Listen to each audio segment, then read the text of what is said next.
ओम। आप सभी को नमन।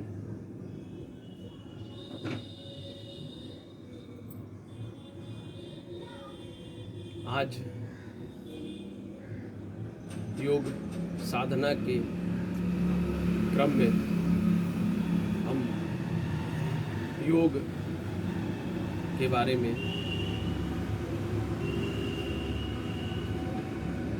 कुछ प्राणायाम आपको बताते हैं। इसमें आप सर्वप्रथम आप किसी एक पद्मासन में बैठ जाएं। हाथ के अंगूठे और तर्जनी को मिलाते हैं, यानी हमारी वायु मुद्रा है। बैठ जाते हैं, मन एकदम शांत, आंखें बंद। 3 बार ओम का उच्चारण और उसके बाद गायत्री मंत्र से हम अपने पाठ की योग की शुभारंभ करते हैं।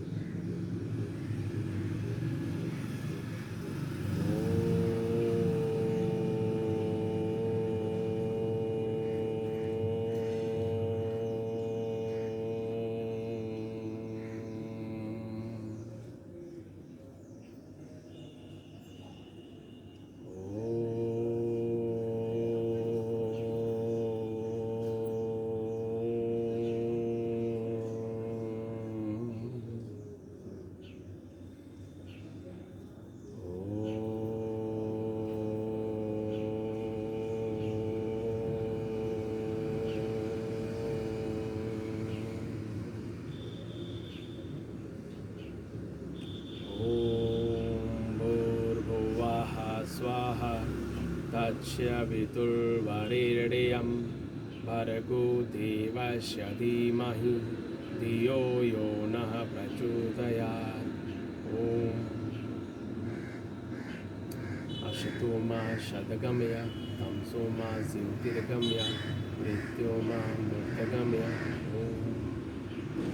सर्वे भवन्तु सुखिनः सर्वे सन्तु निरामया सर्वे भद्राणि पश्यन्तु मा कश्चित् दुःखभाग्। शांति शांति शांति। आप सभी का वंदन। सबसे पहले हम भस्त्रिका प्राणायाम करते हैं। भस्त्रिका प्राणायाम में भी हम किसी एक पद्मासन में बैठे रहेंगे। नाभि को अंदर यानी पीठ की तरफ थोड़ा दबाएंगे, सांस को पूरी तरह बाहर निकालेंगे। सांस को जब हम बाहर निकालते हैं तो हमारी नाभि ऑटोमेटिक अपने आप अंदर चली जाती है। जहाँ चली जाती है वहीं हम नाभि को रोक लेते हैं। फिर हम सांस को धीरे धीरे भरते हैं और धीरे धीरे निकालते हैं। ठीक है, सांस को पहले निकाल लिए,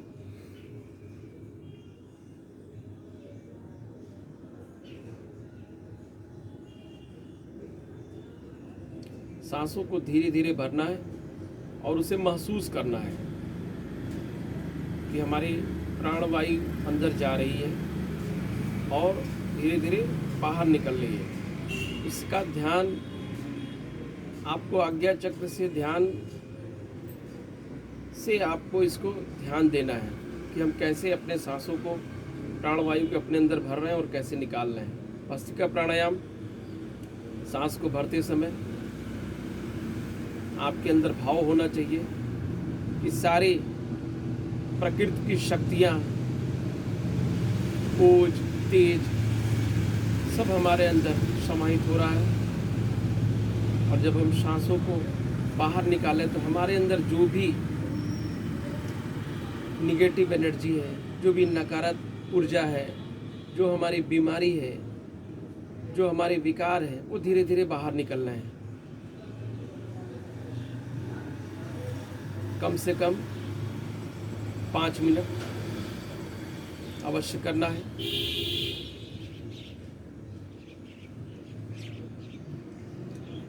फिर उसके दूसरे क्रम में हमारा आता है कपालभाति। कपालभाति में भी हम पैरों को इसी तरह किसी आसन, पद्मासन में बैठ जाते हैं। फिर वायु की मुद्रा, फिर सांसों को धीरे धीरे भरना और फिर नाभि से सांस को झटके से बाहर फेंकना। जैसे हम जब छींकते हैं तो हमारी पूरी वायु अंदर से बाहर आ जाती है, पूरी शक्ति बाहर आ जाती है।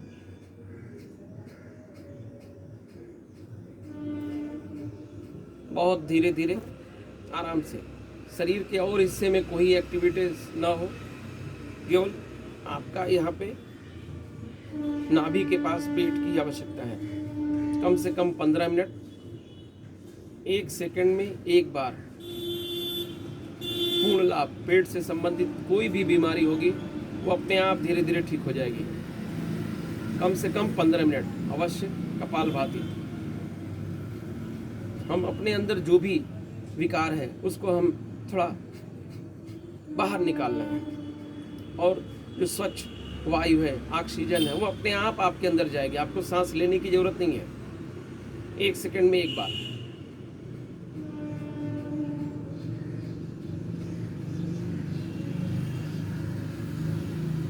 कम से कम 15 मिनट अवश्य करना है कपालभाति। बीच में पैरों को रिलैक्स।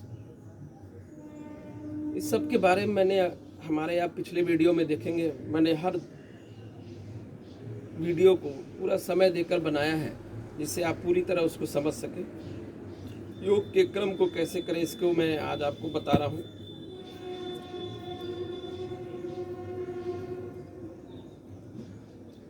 हाथ चक्की पीसिंग जिसको कहते हैं, पूरा एकदम आगे अंगूठे तक, तो पूरा पीछे, क्लॉकवाइज, एंटी क्लॉकवाइज।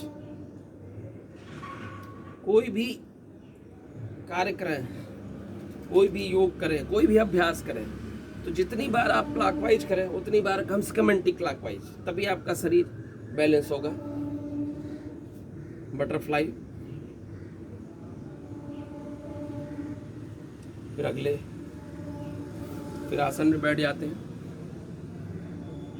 फिर अनुलोम विलोम। अंगूठे से दाहिने हाथ से ही दाहिने नासिका को दबाएंगे, सांसों को भरेंगे, फिर इन दोनों उंगलियों से बीच के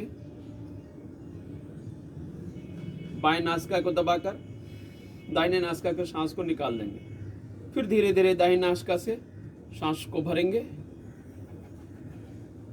फिर बाएं नासिका से निकाल दें। अनुलोम और विलोम।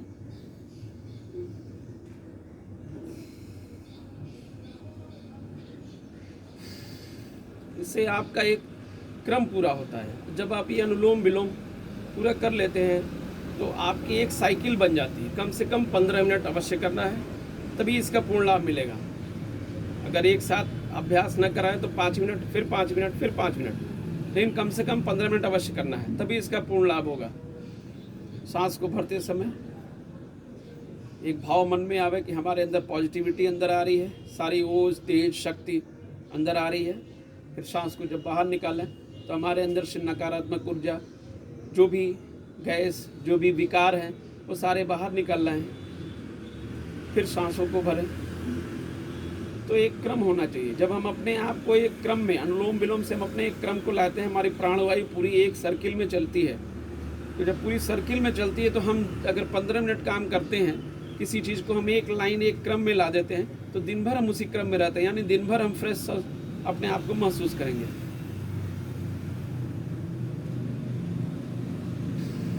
नाभि, सांस को बाहर निकालकर अंदर की तरफ करके रोक लेना है। सांस को केवल फेफड़े में ही जाना है, फेफड़े से ही बाहर निकलना है। पूरी तरह सांस को भरना है, और फिर जो आपकी सांस भर जाए फिर तुरंत वापस। तो इससे आपके फेफड़े में एक गुब्बारे की तरह संकुचन फूलेगा, पूरा फेफड़ा पूरी तरह फूलेगा, फिर तुरंत पचकेगा, जब निकलेगा फिर फूलेगा। तो एक गुब्बारे की तरह आपके अंदर क्रम होगा, तो आपके फेफड़े मजबूत और शक्तिशाली होंगे।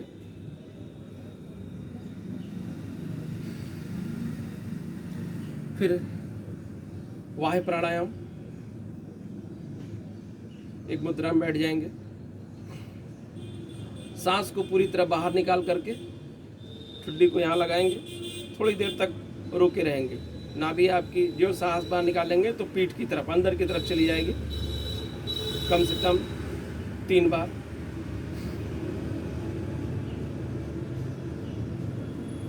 सांस को बाहर निकाल करके अपनी क्षमता अनुसार रोकना है।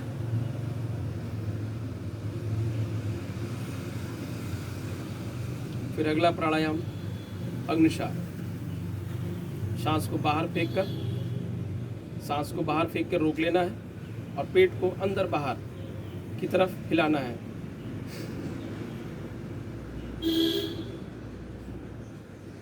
कम से कम 3 बार। उज्जाई प्राणायाम। इसके बाद अगला प्राणायाम हाथों से ऐसे करके सांस को पूरी तरह बाहर निकाल देना है, नाभि को रोक लेना है। फिर सांस को धीरे धीरे भरना है, ठुड्डी को यहाँ लगाना है और गले से घर्षण करके मुंह को बंद करके की आवाज़, और फिर दाहिने हाथ से नासिका को दबाकर बाएं नासिका से आपके जो वायु है उसको बाहर निकाल लेना है। आपको खांसी आएगी तो कोई परेशानी की बात नहीं है, खांसी बहुत ज़रूरी होता है आपके शरीर के लिए। कोई भी विकार हो वो जरूर बाहर आपकी होने चाहिए, चाहे जम्हाई आ रही हो, चाहे आपको खांसी हो, सर्दी हो, जुकाम हो, ये जरूर होना चाहिए। इसे दवा से रोकना नहीं चाहिए। 2 से 3 दिन में आपकी ये विकार निकलने के बाद आप अपने आप स्वस्थ और रिलैक्स होते हैं, क्योंकि विकार शरीर से निकलना बहुत ज़रूरी है। अगर हम रोकेंगे तो परेशान होंगे। आइए,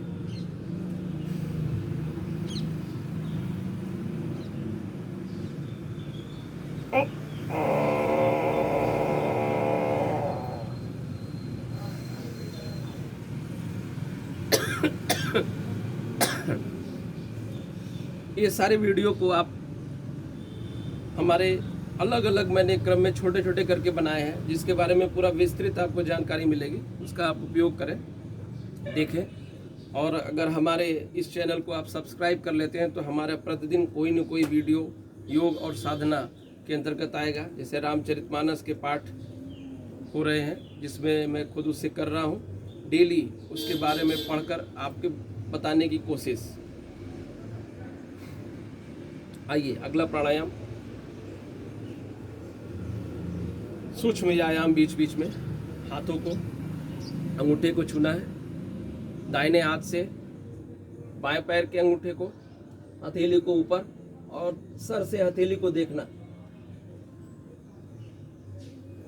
कम से कम 10 बार।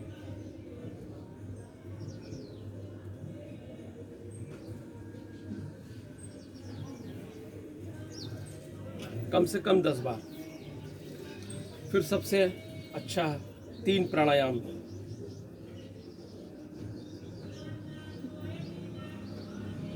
एक साथ करना है, तब हमारा ध्यान की मुद्रा लगती है। जो भी हम प्राणायाम के क्रम को करते हैं तो पूर्ण लाभ हमारे शरीर को मिलता है। आइए, भ्रामरी, उद्गीत और प्रणव प्राणायाम। भ्रामरी, हाथ के अंगूठे से कान के इस पॉइंट को दबाएंगे 3 उंगलियों से आंखों के पास, और इसको जहाँ बिंदी तिलक लगाते हैं वहाँ पे मुंह बंद करके, सांसों को ले करके मुंह बंद करके ओम का उच्चारण और ध्यान अपना आज्ञाचक जहाँ हम तिलक लगाते हैं वहाँ पे कम से कम 3 बार। उसके बाद 3 का उच्चारण, फिर शांत बैठ करके ध्यान की मुद्रा।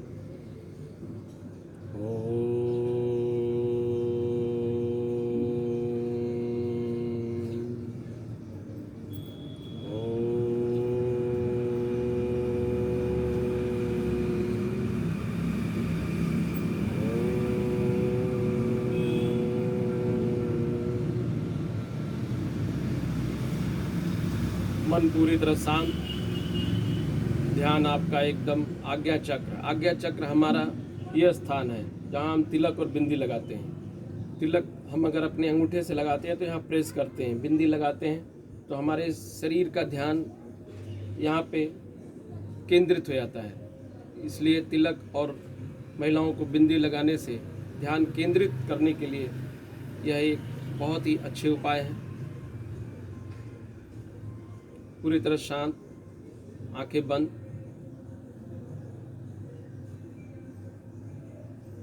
मन में ओम का उच्चारण मुंह को बंद करते हुए शांत बैठते हैं। थोड़ी देर आसमान में उड़ती हुई चिड़ियों को जो आवाज़ आ रही है उसको हम सुनने की कोशिश करते हैं। हमारा पूरा ध्यान केंद्रित हो जाएगा। कम से कम 5 मिनट।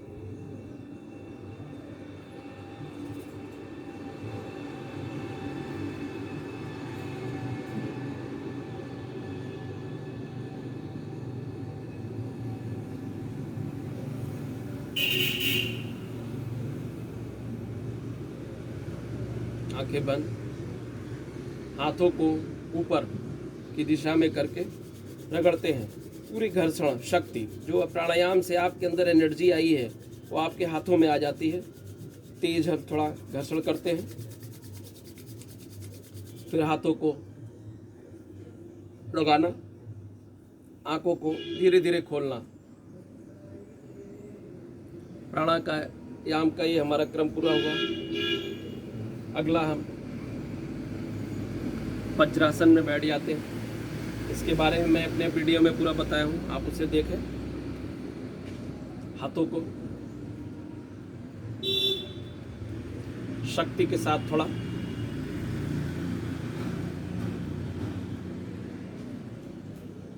फिर अपनी तरफ सांसों को खींचते हुए फिर छोड़ते हैं। फिर हाथ के क्लॉकवाइज एंटी क्लॉकवाइज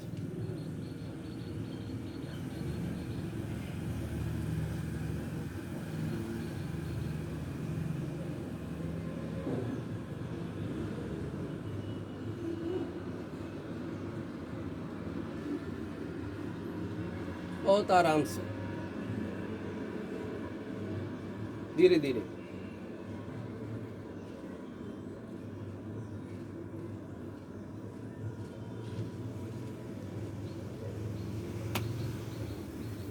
शुगर के लिए मंडूकासन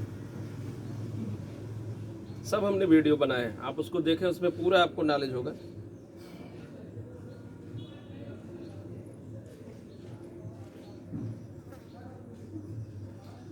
कम से कम 2 बार। जिन्हें शुगर हो वो कम से कम 5 से 10 बार करें, पूर्ण लाभ होगा। इससे इंसुलिन जो होती है वो शरीर में आपके बनने लगती है। लगातार करने से शुगर जैसी बीमारी आपकी ठीक हो जाएगी।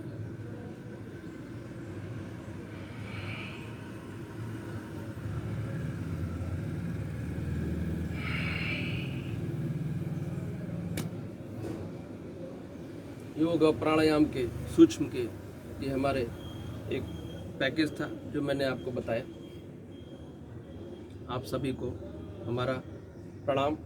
एक छोटी सी बात मेरे दिमाग में आती है, हर व्यक्ति कुछ न कुछ कह सकता है, तो मैं भी अपने मन के विचार को आपके सामने रखता हूँ। हमारे देश में 3 व्यक्ति जो सबसे महत्वपूर्ण हैं और 3 देवता भी हमारे सबसे महत्वपूर्ण हैं, ब्रह्मा विष्णु महेश। तो मेरे विचार में कल जब मैं पाठ कर रहा था, थोड़ा रिलैक्स था, तो विचार में आया कि हमारे देश में इस समय 3 बहुत अच्छी आत्माएं हमारे साथ हैं। हमें उनका साथ और सहयोग करना चाहिए। वह साधु संत के तरह से हमारे इस पृथ्वी पर भगवान ने एक तरह से उन्हें भेजा है। तो अगर हम अनुभव करें और महसूस करें कि ब्रह्मा, तो हम अगर ब्रह्मा जी की जगह रख तो महसूस कर सकते हैं। ऐसा हैता नहीं है, लेकिन फिर भी अगर हम थोड़ा विचार करें, ब्रह्मा जी की जगह अगर हम मोदी को रखें, जो सारी तरह से देश के बारे में सोचना करना, और वो हमारा किसी पार्टी से किसी उससे नहीं है, बस एक मन में विचार हमारे थे जो मैं आपको बता रहा हूँ। दूसरे, ब्रह्मा की जगह हम मोदी जी को भी रख सकते हैं, एक ध्यान में उनके विचारों से जो हमें महसूस होता है। दूसरा,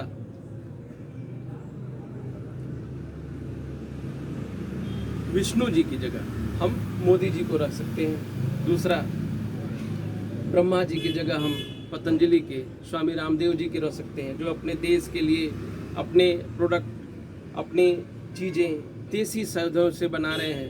तो अगर हम एक तरह से उन्हें रख सकते हैं, जो सृष्टि के एक तरह से उद्धार के लिए कुछ कर रहे हैं। तीसरे,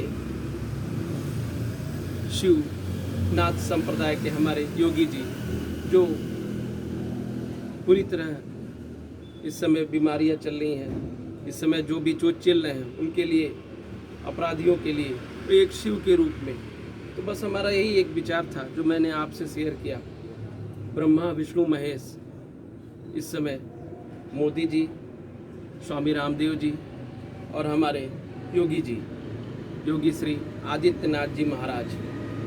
बस ऐसे ही मन में विचार आया तो मैंने आपसे कहा विचार करना चाहिए, और हमें कोई भी जो सही हो, सत्य हो, जिसके लिए हमारी आत्मा अंदर से कहे कि ये सत्य है, ये सही हो रहा है, हमें उसका ज़रूर साथ देना चाहिए।